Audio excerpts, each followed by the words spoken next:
Hello my dear friends, स्वागत है आप सभी लोगों का एक और बेहतर वीडियो में। तो यहाँ पर आप लोग देख सकते हैं, ये है आपका क्लास 10th गणित, जो कि कल यानी 27 फरवरी को हुआ था। ये पेपर मुझे थोड़ा सा लेट मिल पाया, इसलिए सोल्यूशन कराने में भी थोड़ी सी देरी हो गई है। तो कोड यहाँ पर देखते हैं 822 FV कोड है। तो यहाँ पर ये सब बेसिक चीज़ें हैं जो कि आपको समय दिया जाता है 3 घंटे 15 मिनट का। यहाँ पर इसका सामान्य निर्देश पढ़ सकते हैं। तो हम लोग डायरेक्ट चलते हैं क्वेश्चन की ओर। तो चलिए, यहाँ पर आप लोग देख सकते हो, ठीक है, जो कि आपका पहला क्वेश्चन यहाँ से देख सकते हैं। कह रहा है कि एक द्विघात बहुपद में अधिक से अधिक शून्यकों की संख्या कितनी होती है। तो शून्यकों की संख्या अधिक से अधिक कितनी होगी? 2 ही। आप सभी को पता होगा कि द्विघात बहुपद में 2 शून्यक निकल के आते हैं, तो 2 इसका करेक्ट ऑप्शन हो जाएगा, ठीक है। दूसरा क्वेश्चन में क्या बोल रहा है? कह रहा है संख्या 36 के अभाज्य गुणनखंड होंगे। तो आप सभी को पता होगा 36 को आप 2 भागों में तोड़ सकते हैं। मैं आपको सॉल्यूशन करा दूंगा आप थोड़ा-सा। तो चलिए, यहाँ पर हमने एक पेज ले लिया है ताकि आपको सॉल्यूशन भी कराते चलें। तो 36 को आप देखिए कैसे तोड़ेंगे। तो 36 को आप 2 भागों में तोड़ सकते हैं। कैसे? 6 × 6, ठीक है। इस 6 को आप तोड़िएगा तो 2 × 3 में टूटेगा, और ये दूसरा वाला 6 जो है ये भी 2 × 3 में टूट जाएगा। 2 यहाँ पर कितनी बार है तो इसको आप अच्छे से समझिएगा। 2 यहाँ पर 2 बार है तो हम 2 पे पावर 2 लिख सकते हैं। 3 भी 2 बार है तो इसको हम लिख सकते हैं 3 पे पावर 2। तो 3 पे पावर 2, 2 पे पावर 2, ऑप्शन नंबर सी जो है करेक्ट ऑप्शन हो जाएगा, ठीक है।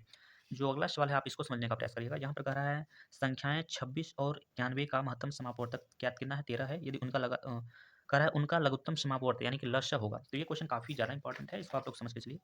सबसे पहले इन्होंने मुझे एक संख्या दिया है, कितना? एक संख्या है आपका 13। यहाँ पर है पहली संख्या 26 दिया गया है, जो दूसरी संख्या है वो कितना दिया गया है? 91 दिया गया है, ठीक है। और जो आपको एचसीएफ यहाँ पर दिया है तो एचसीएफ आपको 13 दिया गया है। एलसीएम आपको नहीं दिया है। तो आप सभी को एक सूत्र पता होना चाहिए कि पहली संख्या और गुणे में होता है दूसरी संख्या, ठीक है। सूत्र मैं यहाँ पे बताने का प्रयास कर रहा हूँ। और बराबर में होता है एचसीएफ, इंटू में क्या होता है तो एलसीएम होता है। पहली संख्या आपकी कितनी है? 26 है। दूसरी संख्या कितनी है? 91 है। और इक्वल टू में एचसीएफ का मान दिया था कितना? 13। एलसीएम का मान नहीं दिया था। तो यहाँ पर देखिए हो क्या जाएगा, 13 से आप भाग दे दीजिएगा इसमें, तो 13 से 2 बार में कटेगा। तो 2 गुणे 91 हो जाएगा, इक्वल टू में क्या कितना हो जाएगा तो एलसीएम हो जाएगा।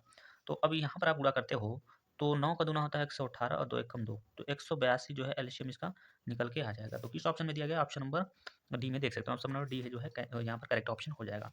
बढ़ते हैं नेक्स्ट क्वेश्चन की ओर। यहाँ पर देख सकते हैं कह रहा है संख्याओं 150 और 210 का एचसीएफ कितना होगा। तो यहाँ बहुत सिंपल है एचसीएफ निकालना। एचसीएफ का मतलब होता है कि इन चारों संख्याओं में से ऐसी कौन सी संख्या है जो दोनों को विभाजित कर देगी। तो 10 से देखिएगा तो ये 10 से कटेगा नहीं, ठीक है। ये 15 और 21 रह जाएगा। ये इससे भी काटेगा नहीं, कटेगा। 30 से अगर काटिएगा तो 30 से ये भी कटेगा, 30 से ये भी कट जाएगा, अच्छे से कट जाएगा। तो 30 इसका आंसर हो जाएगा, ठीक है। एचसीएफ आपको निकालने नहीं आता है तो आप क्या करिए, 150 से भाग दीजिएगा किसमें? 210 में। ऐसे भाग देते जाएंगे तो आपका एचसीएफ निकल के आ जाएगा, ठीक है। चलिए नेक्स्ट क्वेश्चन देख सकते हैं। यहाँ पर ये वाला क्वेश्चन बहुत ज़्यादा इंपॉर्टेंट है, तो इसको अच्छे से आप लोग समझिएगा। चलिए इसको हम लोग सॉल्व कर लेते हैं। चलिए देखिए सवाल में क्या बोल रहा है। कह रहा है यदि -a बहुपद 2x² plus 2ax plus 5x plus 10 का एक शून्यक है तो a का मान ज्ञात कीजिए। चलिए सबसे पहले आप समीकरण को नोट कर लीजिएगा। तो समीकरण में जो हमें दिया गया है यानी इक्वेशन जो दिया गया है वो 2x² दिया गया है। उसके बाद क्या दिया गया है? 2ax, ठीक है। उसके बाद दिया है यहाँ पर 5x, और उसके बाद क्या दिया है तो प्लस में दिया गया है 10। शून्यक निकालना है तो इक्वल टू में हमें 0 लिखना पड़ेगा। तो फिर क्या इसमें क्या करना पड़ेगा? उसके बाद यहाँ पर जो a जो दिया गया है माइनस का a, ये x का मान है, तो जहाँ x होगा वो हम यहाँ पर माइनस का a रखेंगे। समझिएगा कैसे। यहाँ पर आपको 2 को 2 ही रखना है, ठीक है। यहाँ पे रखना है माइनस का a, और इसका लगा देना होगा स्क्वायर प्लस का। यहाँ पर 2 है तो 2 लिखेंगे, या a को a ही लिखेंगे, और x की जगह क्या लिखेंगे तो माइनस a, प्लस में यहाँ पर लिखेंगे 5 इंटू x का मान कितना? माइनस का a प्लस का यहाँ पर 10 हो जाएगा, इक्वल टू का कितना हो जाएगा तो 0 हो जाएगा। इसका गुणा करिएगा तो यहाँ पर हो जाएगा 2a² हो जाएगा, क्योंकि माइनस का प्लस में हो जाएगा ना। यहाँ पे माइनस और प्लस माइनस हो जाएगा, तो यहाँ पर हो जाएगा 2a², क्योंकि a का a में गुणा करेंगे तो स्क्वायर हो जाएगा, प्लस माइनस माइनस हो जाएगा। 5 का गुणा ए में करेंगे तो 5a, और प्लस का यहाँ पर हो जाएगा कितना? 10, इक्वल टू का कितना हो जाएगा तो 0 हो जाएगा। यहाँ पर ये कैंसिल हो जाएगा, तो आपका यहाँ पर क्या क्या रहेगा तो 5a, और ये 10 पंचानवे करेंगे तो ये माइनस में हो जाएगा। 5 से भाग दीजिएगा तो ये ए का मान यहाँ से निकल के आ गया कितना? 2 निकल के आ गया। तो आई होप आप सभी को ये भी समझ में आ गया होगा। 2 देख सकते हैं ऑप्शन नंबर पहले में दिया गया, तो option number A correct option हो जाएगा, ठीक है। तो चलिए चलते हैं नेक्स्ट क्वेश्चन की ओर। चलिए यहाँ पर देख सकते हैं क्वेश्चन नंबर छठवा। क्वेश्चन नंबर छठवा भी काफी आसान क्वेश्चन है, इसको भी हम लोग समझ लेते हैं। यहाँ पे क्वेश्चन कर रहा है यदि a/3 - b/4 बराबर 1 हो, सॉरी 1 में a बराबर 6 है तो b का मान। ये तो क्वेश्चन आप लोग ही लगा ले जाएंगे, बहुत आसान क्वेश्चन है, फिर भी मैं बता दे रहा हूँ। तो देखिए हमें a का मान दिया गया, तो जहाँ a है वो हम यहाँ पर रखेंगे 6, और बटे में क्या है यहाँ पर है 3, तो बटे में 3 रखेंगे, माइनस का b और बटे में कितना 4, इक्वल टू का कितना 1। तो यहाँ पर आप 3 से भाग दीजिएगा तो 2 बार में कटेगा, तो यहाँ पर हो जाएगा 2 माइनस का b बटे का 4 इक्वल टू का 1 हो जाएगा। अब क्या करिएगा तो माइनस का b बटे का 4 लिखेगा, इक्वल टू का 1। ये 2 जो है पंचांतर करके इधर लिखिएगा तो माइनस का 2 हो जाएगा। अब क्या करिएगा तो यहाँ पर लिखिएगा माइनस का बी और बट्टे का 4 इक्वल टू का कितना माइनस का 1 होगा, तो माइनस माइनस कट जाएगा, तो बी का जो मान हो जाएगा वो निकल के आ जाएगा 4। तो देख सकते हैं 4 जो दिया गया वो विकल्प नंबर डी में है, तो विकल्प नंबर डी जो है करेक्ट ऑप्शन हो जाएगा। अगला क्वेश्चन देखिएगा, क्वेश्चन नंबर 7 कह रहा है कि समीकरण x + 6 और x - का 5 के मूल होंगे। तो मूल होंगे का मतलब ये होगा, पहले इसको समझिएगा क्या कह रहा है। x + 6 एक ठो दिया गया है और जो दूसरा दिया गया है x - का 5 इक्वल टू का कितना 0। तो जब 0 के साथ लेंगे इसको तो x प्लस का ये 6 हो जाएगा इक्वल टू का हो जाएगा 0। यहाँ पर फिर x का मान निकालेगा तो ये हो जाएगा माइनस का, तो एक मूल ये निकल गया। जो दूसरा मूल निकालिएगा तो यहाँ पर x माइनस का ये है 5 इक्वल टू का लिखेंगे 0। तो अगले स्टेप पे क्या करेगा, ये हो जाएगा आपका प्लस हो जाएगा। तो आपका हो जाएगा एक जो मूल निकलेगा वो माइनस का 6 और एक 5, तो -6, 5 -6, 5 दिया गया है जो कि ऑप्शन नंबर बी में है, तो option number B correct option हो जाएगा। ठीक है, आगे बढ़ते हैं नेक्स्ट क्वेश्चन की ओर। यहाँ पर देख सकते हैं कह रहा है एक वृत्त पर किसी बाह्य बिंदु से खींची गई स्पर्श रेखाओं की संख्या कितनी होगी, तो 2 होगा भैया। अब ये कैसे होगा तो उसको भी समझ लेते हैं, आपको मैं समझाने का प्रयास करता हूँ। ठीक है, चलिए मान के चलिए ये हो गया हमारा एक वृत्त हो गया। ठीक है, और बाहर में कह रहा है एक बिंदु है। ठीक है, बाह्य बिंदु से, तो ये बाह्य बिंदु हो गया, से खींची गई, तो यहाँ से ये बिंदु से एक रेखा इधर खींची जाएगी, मान के चलिए ये रेखा ऐसे इसको स्पर्श करनी चाहिए, और एक रेखा इधर, तो एक यहाँ 2 ही रेखा है, तो 2 ऑप्शन हो जाएगा। ये क्वेश्चन काफ़ी ज़्यादा इंपॉर्टेंट है भाई, क्वेश्चन नंबर 9 इसको भी अच्छे से हम लोग लगा के चलेंगे, आपको बताते हुए चलेंगे। कह रहा है त्रिभुज एबीसी में, यहाँ पर देखिए लिखने का तरीका थोड़ा सा यहाँ पर गलत है मेरे हिसाब से, आप लोग कमेंट बॉक्स में बताइएगा कि सही है कि गलत है। कह रहा है डीई समानांतर बीसी है, जहाँ डीई और ई यानी डी और ई क्रमशः एबी और एसी के बिंदु हैं, यदि तो कुल मिला के कितना दिया गया है। अभी मैं आपको सवाल पूरा नहीं पढ़ता हूँ, तो यहाँ पर कहने का मतलब त्रिभुज एक ठो दिया है जिसका नाम कितना है ए बी सी है। तो एक मान के चलिए हमने त्रिभुज बना लिया, नाम दे दिया ए बी सी। ठीक है, ए बी और सी, और इस ए सी सॉरी ए बी और ए सी को एक बिंदु काट रहा है यहाँ पर, एक बिंदु यहाँ पर। ए बी को जो काट रहा है उसका नाम है डी, और जो ए सी को काट रहा है उसका नाम है ए। अब इसके बाद इसका मान दिया है, तो जैसे यहाँ पर देख सकते हैं ए डी का मान कितना दिया गया, तो ए डी का मान दिया गया है इतना, यानी 2.1 दिया गया है, और डी बी का जो मान दिया है वो कितना दिया 4.2 दिया गया है। आगे कह रहा है कि डी ई का मान जो है, डी ई का मान जो है वो 3.1 दिया है, इसका मान पूछ रहा है। तो देखिए कैसे लगाएंगे आप, सबसे पहले लिखेंगे ए बी। ठीक है, क्या लिखेंगे भैया, तो ए बी लिखेंगे, बटे में क्या लिखेंगे, तो बटे में ए डी लिखेंगे। आप सभी को इतना सूत्र पता होना चाहिए, पहले बड़ा वाला मान फिर छोटा वाला। उसके बाद हम क्या करेंगे, किसका मान नहीं दिया तो बी सी का, तो बी सी को ऊपर लिखेगा, और डी का मान दिया है तो डी को हम करेंगे नीचे। ए बी का मान तो हमें यहाँ पर दिख नहीं रहा होगा, तो आप सभी को पता होना चाहिए ए बी ये जो है दो भुजाओं से मिलकर बना है, ए डी और बी डी से।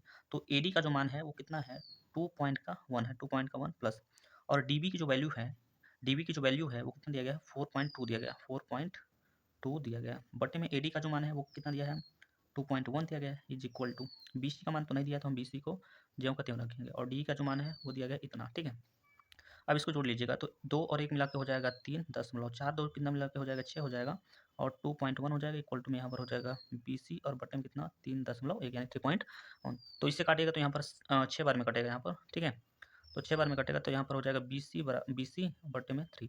तो यहाँ पर जब बीसी का मान आप लोग निकालने जाइएगा तो ये 6 कम 6 हो जाएगा, छत्रिक हो जाएगा कितना 18 हो जाएगा, कितना हो जाएगा छत्रिक 18 हो जाएगा। ठीक है, ठीक है, तो यहाँ पर देखिए यहाँ पर कटने का तरीका थोड़ा सा गलत कर दिया गया है, 21 से यहाँ पर 3 बार में कटेगा तो 3 यहाँ पर लिखना होगा, तो ये वाला मान जो है नहीं आएगा, तो 3 से जब गुणा करिएगा तो ये हो जाएगा 9.3 हो जाएगा, 9.3 हो जाएगा। 9.3 जो दिया गया है वो ऑप्शन नंबर बी में दिया गया है, तो option number B correct option हो जाएगा। यहाँ पर देख सकते हैं क्वेश्चन नंबर 10वां कह रहा है कि बिंदु 2, -3 तथा 10, वाई के बीच की दूरी इतना है, तो डी का मान कितना होगा। तो डी का मान आप निकाल सकते हैं, बहुत ईजी क्वेश्चन है, आसान भी है। चलिए सबसे पहले हम यहाँ पर आपको थोड़ा सा समझाने का प्रयास करेंगे। तो सूत्र में होता है डी बराबर, तो डी का मान हमें दिया गया है 10, तो 10 लिखेंगे, और बराबर में जो होता है वो होता है x1 की जो वैल्यू है वो 2 दिया गया है तो 2 लिखेंगे, माइनस x2 होता है, x2 का मान हमें दिया गया है 10, तो इसका हो जाएगा होल स्क्वायर प्लस, फिर होता है क्या y1 का मान कितना दिया गया, तो -3 दिया गया है, y2 का मान y दिया गया है, और इसका हो जाएगा होल स्क्वायर। ठीक है, अब यहाँ पर लिखेंगे 10 बराबर, फिर यहाँ पर घटा के लिखिएगा तो ये हो जाएगा -8, और इसका हो जाएगा होल स्क्वायर। अगले स्टेप लिखेंगे -3 और माइनस वाई का होल स्क्वायर। तो अब देखिए क्या करिएगा, यहाँ पर लिखिएगा 10 बराबर 8 का वर्ग यहाँ पर करिएगा तो 8 अठाई होता है 64, यहाँ पर लिखिएगा -3 और माइनस का वाई का होल स्क्वायर। ठीक है, अगले स्टेप पे अब देखिए ये स्क्वायर दोनों पक्षों का वर्ग करेंगे, जब दोनों पक्षों का वर्ग करेंगे तो ये हो जाएगा आपका 100, और ये स्क्वायर से ये टूट जाएगा, तो कुल मिला के यहाँ पर हो जाएगा आपका 64, प्लस यहाँ पर एक सूत्र बनता है a प्लस बी का होल स्क्वायर का, तो यानी ये स्क्वायर मतलब कि हो जाएगा कितना 9, 3 का वर्ग 9 हो जाएगा, प्लस बी स्क्वायर मतलब कितना हो जाएगा, तो वाई स्क्वायर हो जाएगा, माइनस का 2 ए बी मतलब 2 दूना 2 3 6 और वाई हो जाएगा। उसके बाद इसको आप क्या कर सकते हो, इस 100 को इधर बुला लेंगे तो एक साइड में हो जाएगा 0, तो 0 बराबर में कितना लिखेंगे 64 लिख दीजिए पहले, फिर लिखिए माइनस का 100, फिर लिखिए यहाँ पर प्लस का 9, फिर लिखिए आप वाई स्क्वायर और माइनस का 6 वाई कर दीजिएगा। इसके बाद क्या करिएगा, तो यहाँ पर लिखिएगा क्या, यहाँ पर लिखिए 0 बराबर, इसको घटाइएगा, तो घटाने के बाद आपका यहाँ पर मिलेगा कितना 36 मिलेगा। ठीक है, कितना मिलेगा 36, और वो भी माइनस में। तो और माइनस में 36 मिलेगा और ये प्लस का 9 और यहाँ पर हो जाएगा आपका वाई स्क्वायर माइनस का यहाँ पर 6y। अच्छी तरीके से इसको लिखेंगे तो 0 बराबर, इस दोनों को सॉल्व करेंगे तो 27 आएगा, तो 27 को हम पीछे लिखेंगे। तो यहाँ पर हो जाएगा वाई स्क्वायर माइनस का 6y माइनस में यहाँ पर कितना कर देंगे 27 इक्वल टू का 0 यहाँ पर ये है। अब क्या करेंगे यहाँ पर लिखेंगे हम वाई स्क्वायर, पहाड़ा बनने पर हमको 27 और दोनों घटाने पर ये आना चाहिए। तो हम लिखेंगे यहाँ पर 9y और प्लस का यहाँ पर कितना 3y माइनस का यहाँ पर 27 इक्वल टू का 0 को पीछे करेंगे। तो यहाँ पर जब हम कॉमन लेंगे तो y माइनस का यहाँ पर 9 मिलेगा और यहाँ पर 3 कॉमन निकालेंगे तो y माइनस का यहाँ पर 9 इक्वल टू का 0। तो यहाँ पर हो जाएगा y माइनस का 9 और यहाँ पर y प्लस का 3 इक्वल टू का 0 हो जाएगा। तो एक का 9 निकलेगा और एक y का जो मान होगा वो माइनस का 3 हो जाएगा। तो हमसे यहाँ पर 9 और माइनस 3 किस ऑप्शन में दिया गया है? 9 माइनस 3, 9 माइनस 3, 9 माइनस 3। यहाँ पर थोड़ा-सा यहाँ पर गलती हो गया, अगर आप ध्यान से देखोगे इस वाले सूत्र से जब हम तोड़ रहे थे ना तो ये प्लस में आएगा और इस तरीके से यहाँ प्लस भी होगा, यहाँ भी प्लस होगा। अब यहाँ प्लस होने की वजह से हमको यहाँ पर माइनस लिखना होगा, ठीक है? तब जाके 9 में से 3 घटा के आएगा। जब यहाँ हमें माइनस लिखना होगा तो यहाँ पे प्लस हो जाएगा, यहाँ प्लस हो जाएगा, यहाँ प्लस हो जाएगा और इसकी वजह से ये माइनस में आएगा, ये प्लस में। तो -9 और 3 जो है प्लस में हो जाएगा। तो -9 3 ऑप्शन नंबर ए करेक्ट हो जाएगा, ठीक है? थोड़ा-सा गलती आप लोग उसको सुधार लीजिएगा। तो चलिए नेक्स्ट क्वेश्चन की ओर चलते हैं। चलिए यहाँ पर देख सकते हैं क्वेश्चन नंबर 11। क्वेश्चन नंबर 11 में कह रहा है कि tan a बराबर 7/24 हो तो sec a का मान ज्ञात कीजिए। तो देखिए आप सभी को पता होगा sec बराबर एक सूत्र होता है बहुत सिंपल सा, ठीक है? sec a बराबर एक सूत्र होता है 1 प्लस tan स्क्वायर a, जिसमें से आपको करना क्या होगा 1 को 1 लिखेंगे प्लस tan थीटा का मान हमें दिया गया 7/24, तो 7/24 और इसका करना होगा स्क्वायर, ठीक है? तो अगले स्टेप पे करिएगा क्या, ये रूट लगाइए, यहाँ पर लिखिए 1 प्लस 7 का वर्ग होता है 49 और 24 का वर्ग होता है 576, ठीक है? तिरछा जब यहाँ पर गुणा करिएगा यहाँ पर तो 576 प्लस का यहाँ पर हो जाएगा 49 बटे का यहाँ पर हो जाएगा 576 हो जाएगा। अब इसको क्या करिएगा ऊपर वाला को जोड़िएगा तो ये आ जाएगा 625 बट्टे में आपका रहेगा 576। तो 625 से 25 का वर्ग होता है, ये होता है आपका 24 का। तो 25/24 जो दिया गया है ऑप्शन नंबर बी में दिया गया है, तो ऑप्शन नंबर बी जो है करेक्ट ऑप्शन हो जाएगा, ठीक है? यहाँ पर देख सकते हैं, यहाँ पर एक सवाल दिया गया 2 tan 45 अंश बटे में 1 प्लस tan स्क्वायर 45 डिग्री। तो इस क्वेश्चन का जो करेक्ट आंसर हो जाएगा वो 1 हो जाएगा। कैसे? तो यहाँ पर 2 है इंटू tan 45 अंश का मान 1 होता है, 1 प्लस tan स्क्वायर 45 है यानी 1 का वर्ग 1 ही हो जाएगा। तो 2 यहाँ पर 2 1 कम 2 नीचे 1 1 2 हो जाएगा, कटने के बाद 1 मिलेगा आपको, ठीक है? चलिए नेक्स्ट क्वेश्चन, क्वेश्चन नंबर 13 दिया गया। क्वेश्चन नंबर 13 देखिए काफ़ी बढ़िया क्वेश्चन दिया गया है, इसको मैं थोड़ा सॉल्व करा देता हूँ। तो चलिए क्वेश्चन नंबर 13 को देखिएगा, यहाँ पर दिया गया है, यहाँ पर सबसे पहले सेक दिया गया। सेक को आप सभी को पता है, सेक को हम लोग लिख सकते हैं 1/cos a। यहाँ पर ये कोसेक को हम लिख सकते हैं 1/sin लिख सकते हैं, तो 1/sin लिखिए 1/sin a इंटू ये कॉट जो है, कॉट का एक बहुत सिंपल सा सूत्र होता है, कौन सा? cos a बटे sin a, ठीक है? तो ये cos से cos कैंसिल हो जाएगा, ऊपर आपका बचेगा कितना 1, नीचे sin का गुणा करेंगे तो sin स्क्वायर हो जाता है और 1/sin बराबर कितना होता है? तो 1/sin बराबर होता है कोसेक स्क्वायर ए। कोसेक स्क्वायर जो दिया गया है वो ऑप्शन नंबर सी में दिया गया है, तो ऑप्शन नंबर सी जो है करेक्ट ऑप्शन हो जाएगा। अगला जो क्वेश्चन है वो क्वेश्चन नंबर 14 दिया गया, कह रहा है sin square theta plus 1/1 plus tan square theta बराबर कितना होगा? तो यहाँ पर इसका आंसर हो जाएगा ए। कैसे हो जाएगा? तो देखिए sin स्क्वायर थीटा प्लस ये tan square 1 plus tan square theta बराबर सेक होता है और जो सेक होता है वो cos के बराबर होता है, तो sin square theta plus cos square theta बराबर 1 हो जाएगा। नहीं समझे? इसको समझ लीजिए अच्छे से। जैसे यहाँ पर आप देख सकते हैं sin स्क्वायर लिखा है, ठीक है? sin square theta plus 1/1 plus tan square theta बराबर होता है सेक स्क्वायर थीटा, इतना आप सभी को पता होना चाहिए। तो यहाँ पर देखिए sin स्क्वायर थीटा प्लस 1/सेक बराबर कितना होता है? तो cos स्क्वायर होता है थीटा, तो sin square theta plus cos square theta बराबर 1 होता है, ये डायरेक्ट सूत्र है, ठीक है? चलिए नेक्स्ट क्वेश्चन यहाँ पर देख सकते हैं, कहा कि यदि त्रिज्या 21 सेंटीमीटर वाला एक वृत्त एक चाप के केंद्र पर 60 डिग्री का आंतरिक कोण करता है तो चाप की लंबाई ज्ञात कीजिए। तो इसका जो आंसर है वो काफ़ी बढ़िया से निकल के आ जाना चाहिए, आप सभी को मैं बता देता हूँ। तो चलिए यहाँ पर देखिएगा आप लोग, जो त्रिज्या हमें दिया गया है यानी आर का मान दिया, सबसे पहले इसका सूत्र लिख लेते हैं। तो इसका जो सूत्र होता है वो थीटा बाई में होता है, कितना है? 360 इंटू 2πr, ये सूत्र होता है, जिसमें थीटा का मान हमें 60 दिया गया है, तो 60 लिखेंगे बटे में 360 है, 360 लिख दीजिएगा।